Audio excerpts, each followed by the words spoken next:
सभी को इस मसीह का मधुर नाम से जय मसीह की। आइए प्रिय, इस समय हम परमेश्वर वचन को ध्यान करेंगे। हमारे बीच में आज लाल भाई हैं जो कि परमेश्वर वचन को सुनाएंगे। आइए हम लोग वचन जाने से पहले एक छोटी सी दुआ करेंगे। हम लोग अपने आंखों को बंद करेंगे।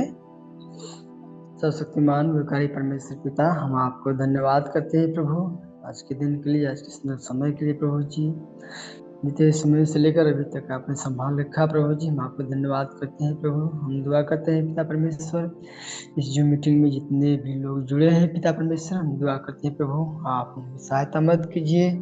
और पिता परमेश्वर, इस जो मीटिंग के द्वारा प्रभु सबको आशीषित कीजिए पिता परमेश्वर। धन्यवाद करते हैं प्रभु आज के दिन के लिए पिता, जो हमारे जीवन में दिया प्रभु, बहुत खुशी की बात है प्रभु जी। सर याद महिमा थोड़ी सी अपनी बेटी उद्धार करता यीशु मसीह के नाम से। तो हम लोग देखेंगे दानियल के पुस्तक से, हम देखेंगे दानियल 3 अध्याय, उसका 1-2 वचन। तो यहाँ पर हम लोग देखते हैं कि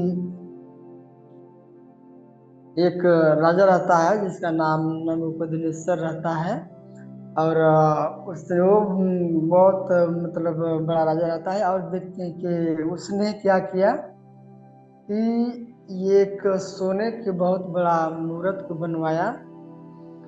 और मूर्त को ऐसा बनवाया कि उसका जो लंबाई था, उसका बनाने का लंबाई था 60 हाथ था और चौड़ाई 6 हाथ का था।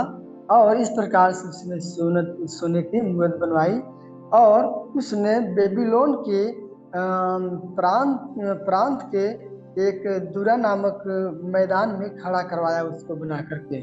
तब उसने नबूकदनेस्सर राजा ने अपने लोगों को उन्हें आज्ञा दिया कि जाओ और हर एक राज्य के प्रांत के राज्य के लोगों को, अधिकारियों को जैसे कि बड़े बड़े लोग, अधिपति, हाकिमों, गवर्नरों, जजों, खजांचियों, न्यायियों, शास्त्रियों आदि ऐसे से लोग, अधिकारी क्या करो, बुलवाओ।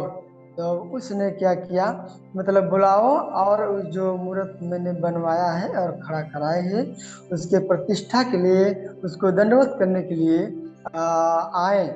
तो वहाँ पर हम देखते हैं कि 1 से 3 में देखते हैं। तब क्या कहते हैं कि बहुत बड़े बड़े अधिकारी आए, अधिपति, हाकिम, गवर्नर, जज, खजांची, न्यायी, शास्त्री, यानी कि ये लोग राज्य के अधिकारी उस नबूकदनेस्सर राजा की आज्ञा को मानकर उसने आए। और हम देखते हैं कि उसने जो खड़ी कराई गई मूर्त थी सोने की, जिसकी लंबाई 60 हाथ और चौड़ाई 6 हाथ थी, तो उसको दंडवत करने के लिए वो लोग आए, क्योंकि वो राजा था। उसकी बातों को सबको मानना अनिवार्य था, क्योंकि चाहे वो प्यार से चाहे जबरदस्ती, वो कैसे भी मनवा सकता था। इसलिए चाहे वो राजा गलत करे या सही करे, वहाँ पर हम देखते हैं कि उसने राजा जब बुलवाए तो सभी लोग क्या किए, उसके आज्ञा के अनुसार वो लोग वहाँ पर आए। और आकर हम लोग देखते हैं कि उसने आकर के वहाँ पर दंडवत करने के लिए जाते हैं। और उसने दंडवत किए। और इसके बाद में हम लोग यहाँ पर देखेंगे कि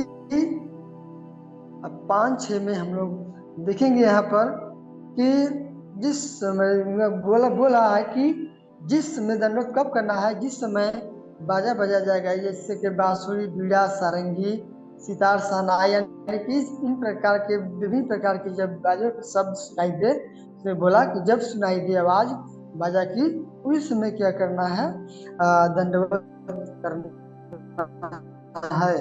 और इसके बाद में हम लोग 8 में देखते हैं कि उसी समय कई एक कल्दी पुरुष राजा के पास गए। और हम देखते हैं कि कपट से यहूदियों को वो क्या किया, चुगलाई से करते हैं। वो मतलब चुगलाई कर दिए कि मतलब कुछ लोग क्या कर रहे हैं, आपकी बनाई हुई मूर्त को नहीं दंडवत कर रहे हैं, उसके पास नहीं आ रहे हैं और उसको सम्मान नहीं कर रहे हैं। 12 में हम लोग देखते हैं कि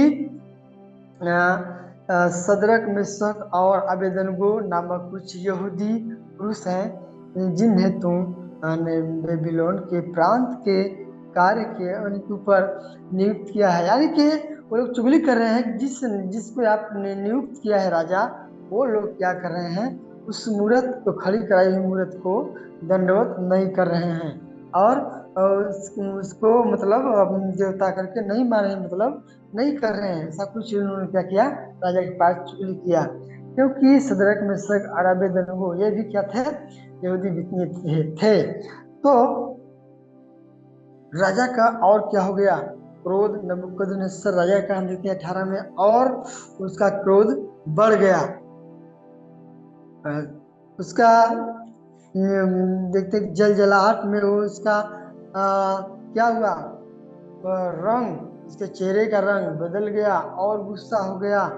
और हम लोग देखते हैं मतलब 17 से 20 में वहां पर राजा क्या करता है, जब गुस्सा हो गया, उसके चेहरे का रंग बदल गया कि मेरी आज्ञाओं को नहीं माने। जब उसने बोला कि दंडवत करो, तो उन्होंने क्या कहा कि हम अपने परमेश्वर की आज्ञा को सिर्फ मानेंगे और उसी की उपासना करेंगे, उसी की दंडवत करेंगे और किसी भी देवता के, अन्य देवता का हम लोग नहीं करेंगे। अरे वो लोग हर एक परिस्थिति, यहाँ मरने की परिस्थिति आई हुई है, लेकिन फिर भी उन लोगों ने उस राजा की बात को नहीं माना, यानी कि टाल दिया।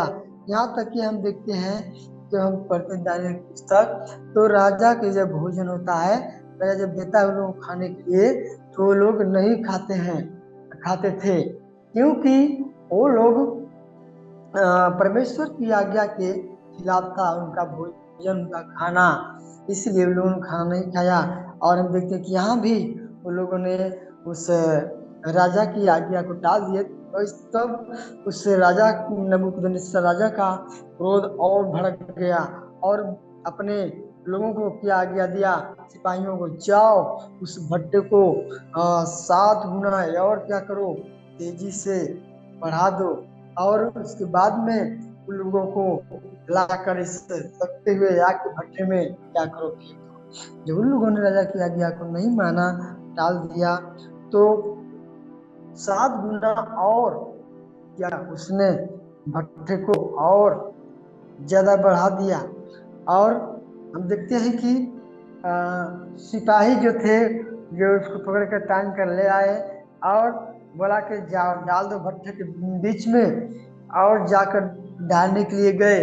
लेकिन जो सिपाही डालने के लिए, जो अच्छे लोगों को भेजा, जैसे बलवान थे, मोट तगड़ा थे, तो उन लोगों को भेजा और उन लोगों को डालने के लिए भेजा, और वो लोग क्या हुए, वचन बताता है, खुद सुलग के जलकर खत्म हो गए, मिट गए, मर गए। तो जब हम देखते हैं कि हमारा परमेश्वर, यानी कि हमारे हर एक कठिन मुसीबतों में, परेशानियों में हमारी क्या करता है, सहायता करता है, हमारे शत्रुओं से बचाता है। यानी कि जिस प्रकार से हम देखते हैं, सदरक मेशक अबेदनगो अपने विश्वास में, परमेश्वर में दृढ़ बने रहे।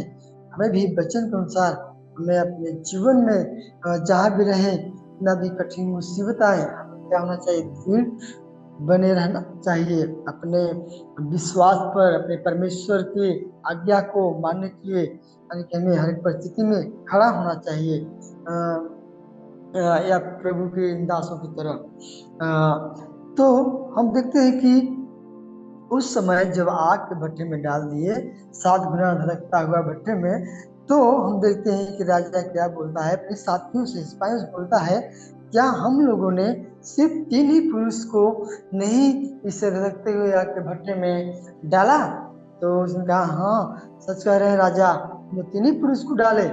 तो बोला राजा कि यहाँ पर हम देखता हूँ, मैं क्या देखता हूँ, यहाँ पर 4 लोग दिखाई दे रहे हैं, और चौथा ऐसा है, उसका चेहरा, चेहरे का रंग, उसका स्वरूप ईश्वर के पुत्र के जैसा लग रहा है। वो राजा नबूकदनेस्सर बोल रहा है कि उसका चेहरा, उसका रूप ईश्वर के पुत्र के जैसे, बेटे के जैसे लग रहा है। तो और वो क्या देख रहा है कि उन लोगों को कुछ हानि नहीं हुआ। तो उसके बाद में हम लोग देखते हैं यहाँ पर कि वो कह रहा है कि उनको बुला रहा है कि सदरक मिशक अबेदनगो क्या करो, बाहर निकल आओ। तो हम देखते हैं कि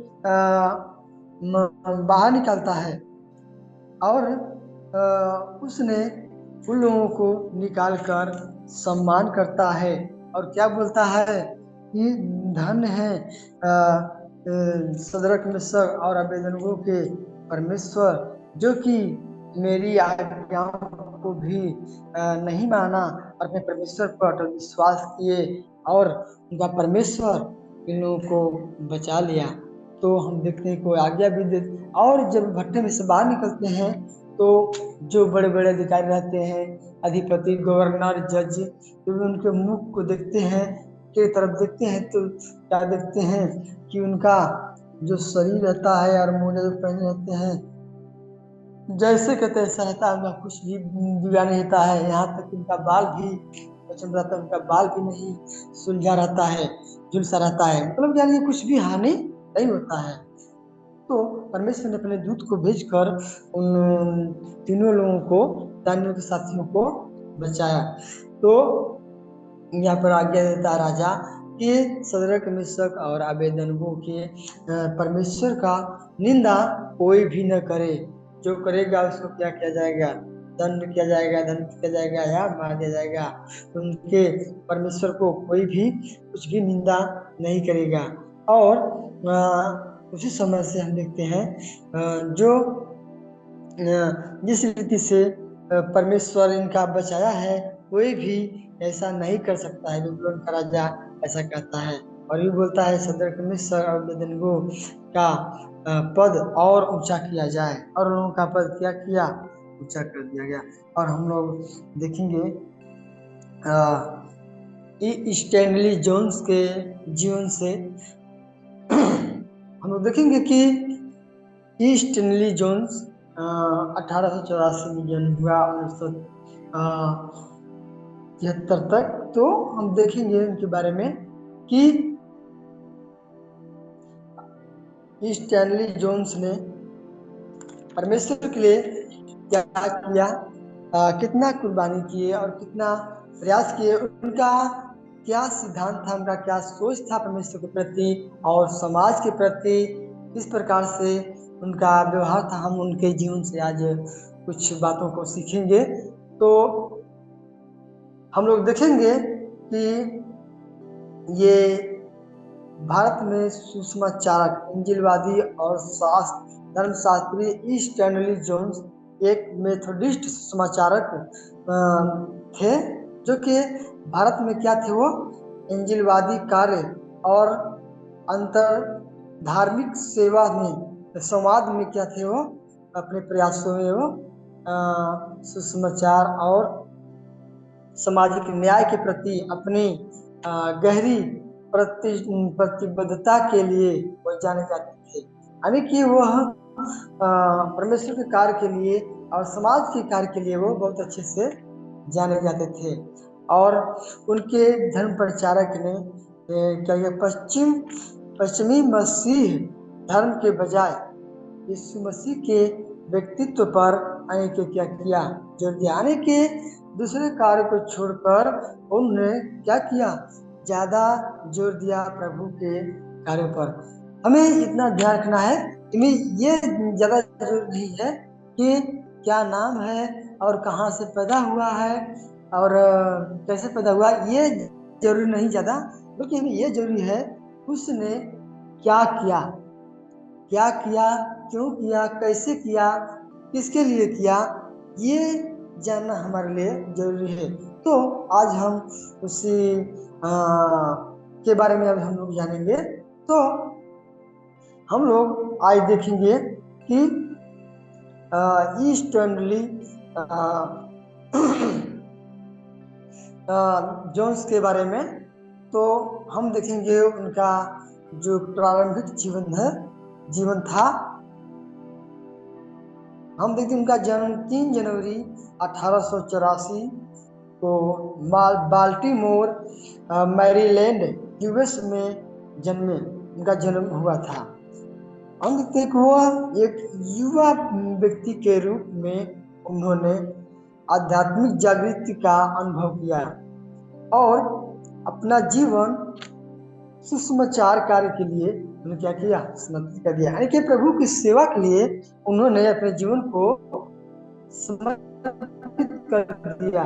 और वैसे हम देखते हैं 1907 में वे मेथोडिस्ट एपिस्कोपल कलेसिया के साथ सुसमाचार के रूप में हम देखते हैं कि भारत आए, वे सुसमाचार के रूप में भारत आए। और हम देखते हैं कि वो महात्मा गांधी के समय में आए थे और महात्मा गांधी से वे प्रभावित भी थे। यानी कि महात्मा गांधी से उनका जान पहचान परिचय सब मतलब हुआ था और अच्छा से वो प्रभावित भी हुए थे।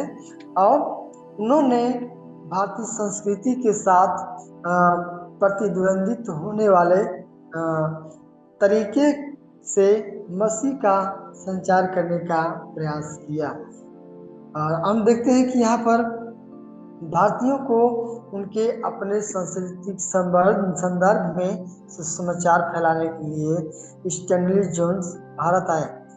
तो उन्होंने अपने कॉलेज के दिनों में छात्र स्वयं संगठन के माध्यम से सुसमाचारक कार्य के लिए खुद को समर्पित कर दिया। जिसमें वो कॉलेज में पढ़ रहे थे उसी समय उन्होंने क्या किया, प्रभु के लिए अपने जीवन को समर्पित कर दिया। सुसमाचार फैलाने में, प्रभु के बारे में बताने में अपने जीवन को उन्होंने समर्पित कर दिया। और हम देखते हैं कि भारत आने से पहले उन्होंने हम देखते कि अपना पहला उपदेश भी दिया। लेकिन जब वे मंच पर खड़े हुए कुछ बनाए थे जैसे कि बोलने के लिए मंच पर तैयारी किए थे, तो जब मंच पर उन्होंने चढ़े और खड़ा हुए इस समय क्या हुए, वो भूल गए। जिस प्रकार से अच्छा तैयारी किया था उन्होंने स्टैनली जोन्स में बोलने के लिए, वो मंच पर खड़ा होते ही क्या हुए, वो भूल गए। लेकिन फिर भी हम देखते हैं कि उनको पवित्र आत्मा ने अगुवाई किया। प्रभु के लिए, प्रभु के प्रति उनका इतना विश्वास था, इतना वो लगन था कि उनके जीवन में क्या क्या पवित्र आत्मा उस मंच पर कार्य किया। उन्होंने तैयारियां की थी तो भूल गए, लेकिन पवित्र आत्मा के द्वारा उन्होंने क्या किया, अपने जीवन में घटी हुई घटना को, अपनी गवाही को बताया। और उसी समय जिसमें उन्होंने बताया उस मंच पर गवाही को, एक युवक ने हम देखते हैं कि प्रभु को ग्रहण किया, एक चिन्हित वहां पर चिन्हित हुआ, यानी कि एक चिन्ह बन गया कि प्रभु को एक युवक ने ग्रहण किया और प्रभु के पास से आए तो अपने आप किया, समर्थन किया परमेश्वर के सामने। तो हम देखते हैं कि वहां पर जब प्रभु यीशु मसीह का उसने क्या किया, उसी उन्हें पवित्र आत्मा जब अगुवाई किया तो एक युवक ने उनके बातों को सुनकर उनके अगुवाई को सुनकर समर्पण कर दिया, नया जीवन प्राप्त किया। इस अनुभव ने प्रभु के लिए आजीवन गवाही की शुरुआत की और चिन्हित किया, देखते हैं। और उसी समय देखते हैं कि अद्वितीय सुसमाचार प्रचार दृष्टिकोण के साथ उच्च जाति समुदायों के बीच सेवा करने के लिए बुलाया गया था। उन्होंने जाति भेद को चुनौती देने और सामाजिक समानता को बढ़ावा देने के लिए एक मसीह आश्रम की स्थापना की। उसने यानी कि एक मसीह स्थापना आश्रम को भी उसने क्या किया, बनवाया, स्थापना किया। और गांधी के करीबी दोस्त वे अपने आध्यात्मिक प्रभाव के लिए विश्व स्तर पर पहचाने गए। 40 वर्षों तक उन्होंने क्या किया, अपने लेखन के माध्यम से कई लोगों का उत्थान या और एक आदर्श सुषमाचारक के रूप में सेवा की। परमेश्वर के एक सच्चे सेवक स्टैनली जोन्स सच में वह दुनिया के लिए एक महान मार्गदर्शन प्रेरणा थे। और हम देखते हैं कि उनका क्या था, ज्यादा जोर प्रभु के कार्य पर, सेवा पर था और समाज को सुधारने के लिए, जो कि हम देखते हैं कि जात धर्म भेदभाव ये सब बहुत चल रहा था।